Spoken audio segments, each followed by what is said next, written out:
కావాలా బంగారు బొమ్మంటే ఈ తల్లి చేతుల్లో బొమ్మవి కావాలి అమ్మకు మరో జన్మను ఇచ్చే బ్రహ్మవి కావాలి తెలుసా నలుసా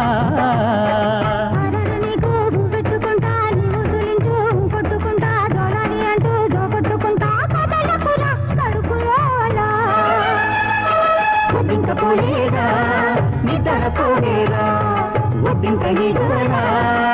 దిగబడ్డారా